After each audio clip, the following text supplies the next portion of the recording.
Hi, folks, it's Dr. Christine here with Sparkles for Better Mental Health Growth in 5 Dimensions. Welcome to the show, and today I'm extremely happy to have Connie Ellefson on the call.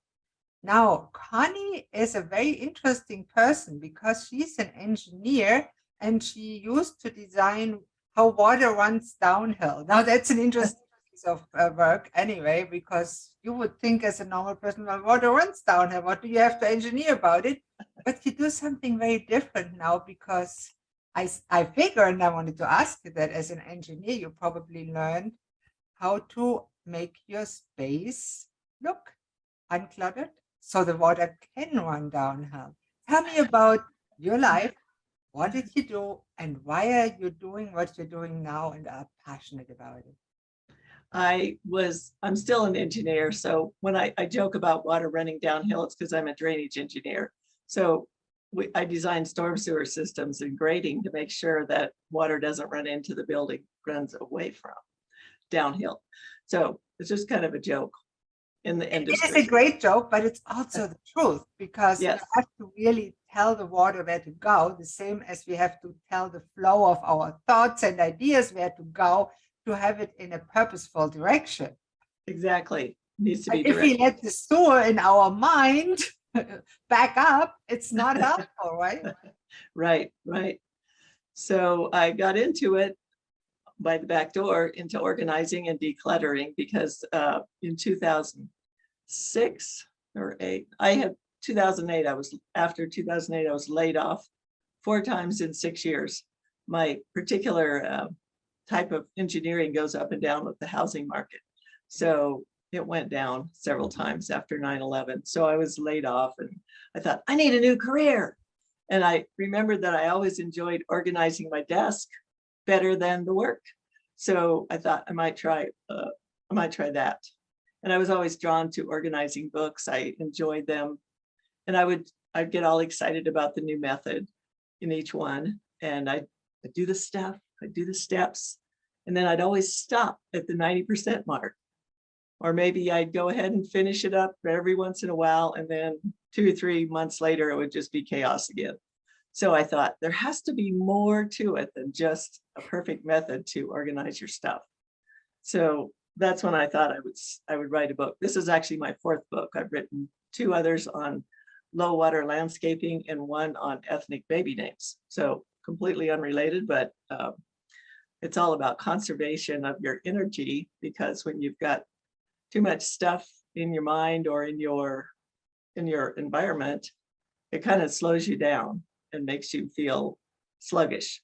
So anyway, my That book is is in. really a fascinating part. Isn't it Uh-huh, funny how life pulls us down different waterways to stay with right. the analogy? Now, show me your book. Do you have a copy to show off? Yes, hold on. I always want to look at people's books. Clear the space, feel the rush. Yes. See the water flowing down audibly somewhere in the back of my mind.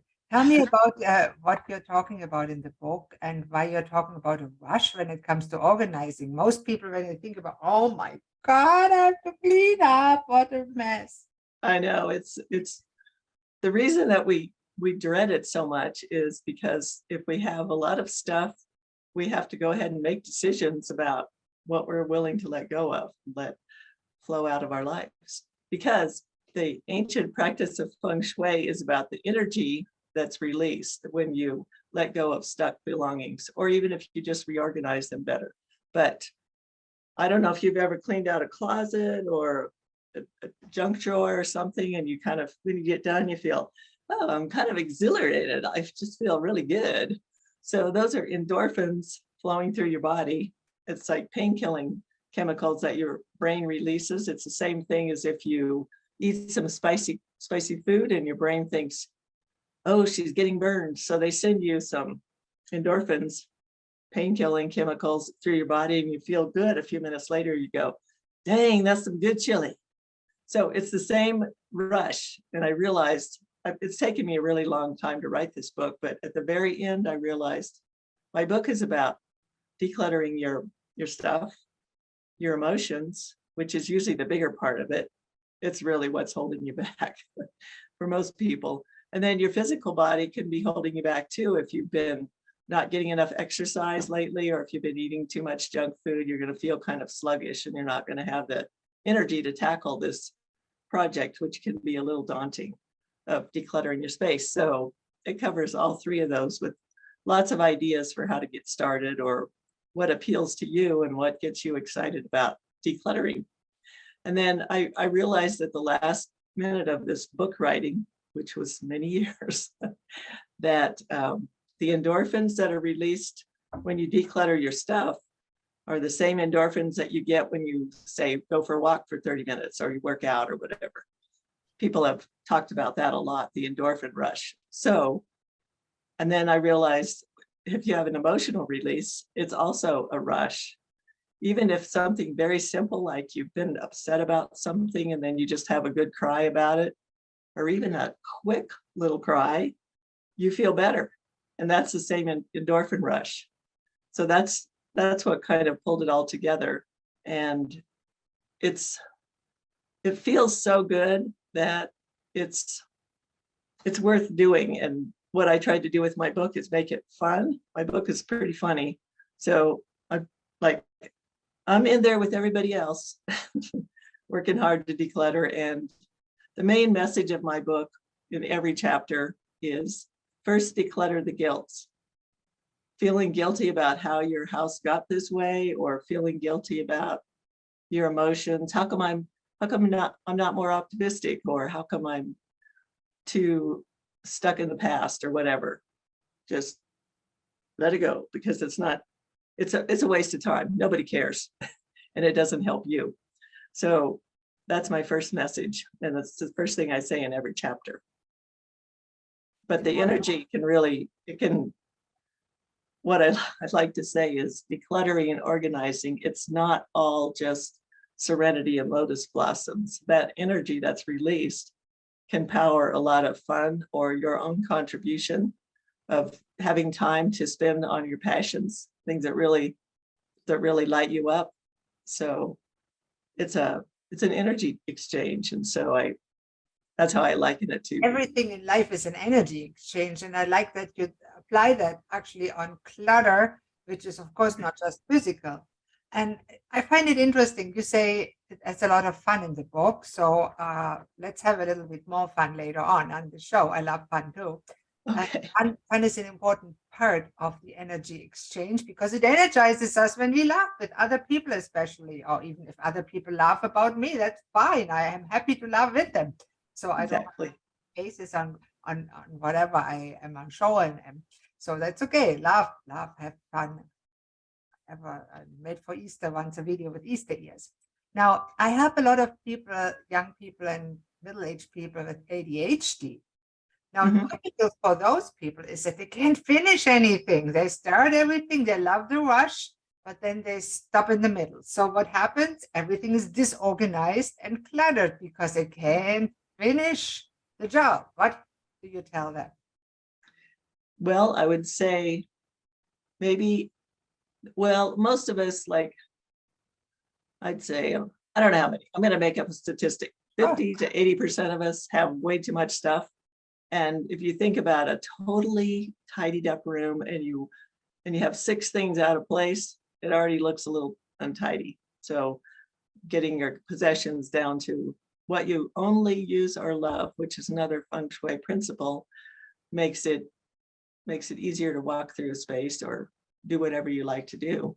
So if you have a hard time finishing, you might engage the help of a friend or a professional organizer, or break your stuff down into little chunks of work, so that you can, what I really would recommend for almost anybody is to spend some time every week, or every day, but at least every week, working on something that you love to do, whether it's a hobby or a sport. Or so if you can see a vision of what you'd like your space to look like, and make sure that vision includes the stuff that you love to do, then the activities that you love to do, then that's a lot more of a motivator. And if you have a friend that's having the same situation, you can help each other out by trading off. You can literally help each other out with decluttering and organizing, or you can check in with each other every hour if you're trying to finish something that's not very much fun. But another easy way, much easier, is just to change your focus of what this activity is and realize that as long as you're engaged in it, even if it's not that fun for you, you're being in the present instead of the past or the future, which is why most of us hang on to belongings that we don't really like anymore. That So is true. That is a very good point. And I myself declutter the best when I have my friend here. She's very organized and she gives me one piece after the other, said, what do you do with that? So then I make the decision and it's gone most of the time. right. And Well, some people can't decide. That's another issue, or they can't get started, especially people that tend to get depressed. So how do they declutter? What's your tips for them? Well, one of the best ways to deal with depression is exercise. So going for a walk before you get started on this project is always helpful. It helps with everything, especially if you can just look around at your surroundings with open possibilities, open expectations, like I'm gonna expect something good is going to happen, or certainly something interesting is going to happen as I walk around on my walk. And it's sometimes I think, how many more books do we need? Well, we get discouraged. It's inborn in us. It's like intuitive to look for danger and look for something to be worried about, because we're still we're still human beings, we're still animals, so we're looking to stay safe. So whatever you can do to cheer yourself up or change your state to where you're paying attention to the present. Most of us, as we look around, the present's not that bad. It's the past that we feel bad about, or we don't want to forget somebody, or the future we're worried, what if I don't make enough money to ever afford this thing again? So you just have to keep letting yourself be inspired. And if that means you have your friends tell you inspirational things, or you buy books and read books that talk about that, it's just whatever it takes. So it can be fun, but we have to remember that there's a thing in our brain that makes us feel like once we touch it, once we have it in our hands, it's mine. So that's why retailers are really good about letting you, if you go to a computer store, whose name I won't say, but they'll always let you, get the feel of everything. So once you start playing with it, then you're like, oh, I got to have this. I got to have this. And then when you try to let go of something, there's a little trigger in your brain that feels like a pain, an actual small pain, like a paper cut or a minor burn. So that's why it's hard to get started. But if you can put out for yourself the vision of how you'd like your life to be, I have some slogans around my house that are words, and they always inspire me. And travel light is one of the best ones. I grew up moving every 6 months to a year because my father worked for an oil company, and that was just the way it worked out with the kind of work that he did. So I was always thinking about the next move, and I don't want to have too much stuff because I don't want to move a lot of boxes. And I realized that was actually helpful as I grew up, because now I stop things from coming into my house. And that's kind of the hardest thing. We get gifts or we go shopping. We're not going to stop doing that. So we have to be pretty careful about what we let in. Right. That is a very good point, because many people get totally over flooded and cluttered in their mind by what they let go onto them. Just watching TV, the news makes you feel anxious. They have actual studies, 15 minutes is enough of watching the news for normal people to feel anxious. So exactly. We have to be very careful in being gatekeepers, not just of the stuff, but also of our brain. I love it when you say that way. So tell us more about the book. You have several chapters in it. Right. What are they? And does it make sense, say somebody's interested in one chapter? Does he need the whole book or can he just Exactly. chapter? Right. I think it takes about 4 hours to read it if you just kind of blaze through, but the first chapter is an introduction and sort of tells the stuff that I just mentioned about how I moved so many times. And then the very first chapter is called an Introduction to Decluttering in general. And then the very last chapter has a surprise recommendation that I figured out again at the very end of my writing process. So if you actually really aren't interested in decluttering, you think you've already got that handled well enough, you can just read those sections, the first chapter and the last chapter, and you get the best part of my book. But if you want suggestions on your physical body specifically, there's lots of examples that are, it's kind of like an introduction to different techniques that you can do on your own to help your physical body improve. So it's you could just read that chapter if that's all you're interested in, or you're like, I know I can do it. I can get started on the stuff. It's not that hard. I just need some tips. So the possessional stuff is a separate chapter, and then the emotional stuff, to me, that's the biggest one. So that's the first one. So you can just read the one that you're interested in. You don't have to read the entire book, but the first and last chapters are the best. Because I realized, you talk about sparkles for health, and I realized partly because of some reading that I did, and I've found it in other places now, that when you're happy, when you have endorphins, it improves your immune system.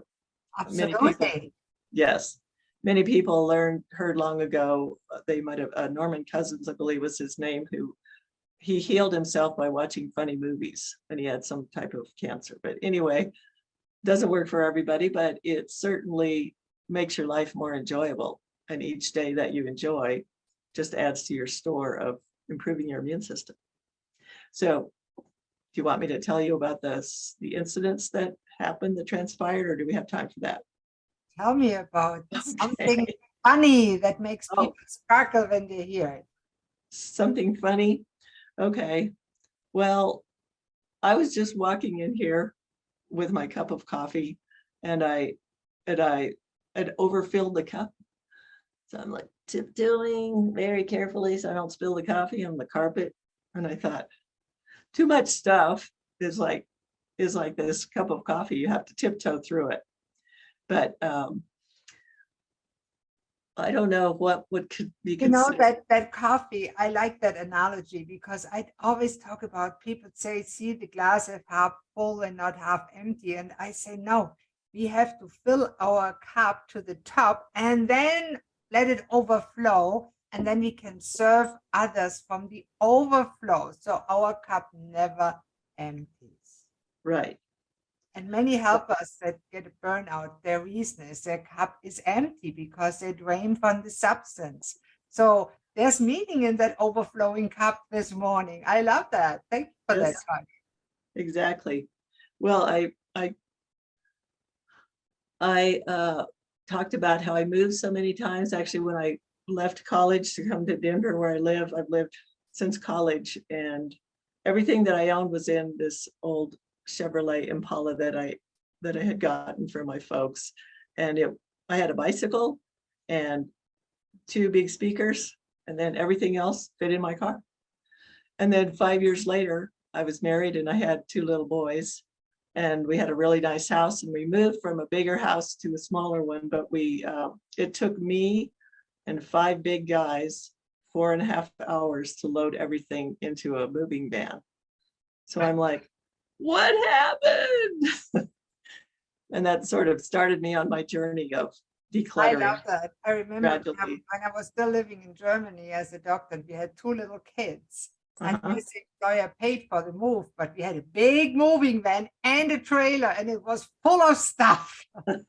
And we moved all the stuff from one house to the next house. And then when I moved here to Canada 25 years ago, after my ex died, well, most of that went down the drain, literally. Exactly. And there was sadly no engineer to direct the flow. So it went in the garbage, most of it. And you know, I didn't miss it. Oh, yeah, that's always the case. Yeah, It's very rare that you actually miss some of the stuff that you hold on to, but it does, excuse me, it does lighten up your spirit as you go, absolutely. and makes you, it does make you feel sparkly. Yeah. So it's it's just funny individual things that people go through. And I like to say, if it's, you love it or use it, then that's, that's the feng shui basic. So keep it. And if it's something that you completely love, but somebody else would say, why do you have all that, whatever it is, collection of something? Because I love it. So that's not clutter. It's only clutter if if it pulls down at you as you walk through the room or whatever. But you can see it in a funny way if you want to, because I it is really pretty. like that. Yeah, because if you look around and you say, oh, I really should get rid of that, maybe it's a good idea to actually do it. Would you say Uh-huh. that? Well, my biggest inspiration, because I'm really into conservation, my two books are about, my other two were about water conservation. So it's conserving your energy for stuff that you'd rather be doing, or activities. So it's, in a way, it's conserving. And I think about the amount of fossil fuel energy that went into producing whatever that item is that you kind of like, but you don't really use it. But what if you can't buy another one or whatever? Or what if I need it and then I gave it away and I got to buy it again? So all that energy is messing up your mind, and it's also fossil fuel energy that's just wasted. So if you donate it to let somebody else use it, then all of a sudden that energy is reborn. So that really inspires me to think about if I'm trying to decide whether to let go of something or not. Yeah, we But talk a lot about saving energy in the sense of electricity, but yes, save mental energy. Absolutely. yeah, oh yeah, it's huge, because your brain, every time you see something that your eye moves around the room, and every time you see something that you're not sure about, in the way that I just talked about, like, do I love it? Do I use it? It just goes chunk, chunk, chunk, chunk, chunk every single time. And even if there's stuff hidden in the basement, every time you walk by the basement door, you're thinking, oh, I should clean up the basement. So your brain doesn't know, it doesn't know time. It just knows this is bugging me. So it keeps going over and over. So it's lots of energy, and it's just good to let your life flow. So things flow in and they flow onto someone else, and that makes you feel better. My my all-time favorite, there's like 10 different options in my book. For this might inspire you to declutter or get organized or downsize. The But number one tip, give the it very to us. best one is invite people over. Invite people over to your house for a party or stop by or whatever, because Yes, you that's a are, good idea. A you are going decluttering party. to. Folks, come in my house and help me clean it up. Oh, what a good idea. I love that, Connie. It works in the social setting too, because I don't know whether it's a caveman type or cavewoman type thing, but we all want to have our house look best. So if we invite people over for a social occasion, then that's going to inspire us to tidy up as best we can and get it in the best shape. Or we even think about a party. I'm going to have a party in a month. So then you're like, okay, I'm going to go full bore on cleaning up all the stuff that's been bugging me, because it might bug my That's, guests that's, too. that's really true. And I see there's really two kinds of people. One kind is that want the house in tip-top shape before they invite people and Right. done before that. And the other type is they invite their friends to help them clean up. That's Exactly. Right. You have okay. to pick your friends nice, very well though. So Pick you the have to ones. prepare them and say, hey, I have a mess. How about we organize the decluttering? Would you help me? Most people are happy to help, especially when they're good at organizing. Exactly. And because they're not tied to this stuff emotionally like you are. They don't care at all. They might see something really pretty, or they might go, oh, I'd like that. Then you could say, okay, it's yours. Yeah, So exactly. Got rid of something. exactly. Good idea. Great. Yes. So, Connie, that has been very delightful. Now, before we end this, if somebody says Connie is an interesting person, is there a way to contact her, or what do you want people to do? Get your book? Where can I get it? How can I hear more about Connie? What's the best way? Okay. I have a website called clearthespace.com. It makes sense with the title. It's just CLEARTHESPACE.com. And I'm on Facebook and LinkedIn and getting started on TikTok. So there's a couple of videos on YouTube. And so I want to do a lot more videos, and that's my plan going forward, because we can see this stuff visually. We take it in better. We are not as reluctant as when we're just listening to words. So that's what I'd like to do. I have some decluttering tips that people could subscribe to on the website, or the book is available on all the online platforms, and it's also in any bookstore. You might have to order it yet at the moment until more copies are in the stores, but you can always order it. You can get a ebook, paperback, or a hardcover. Awesome. Well, thank you very much, Connie, for being on the show. It has been a real pleasure to talk about how to declutter your brain and mind and space. Yes. Thank you, Dr. Christine. Thanks. And Wonderful. this is the end of this episode of Sparkles for Better Mental Health. Make sure to tune in for the next episode. Bye-bye.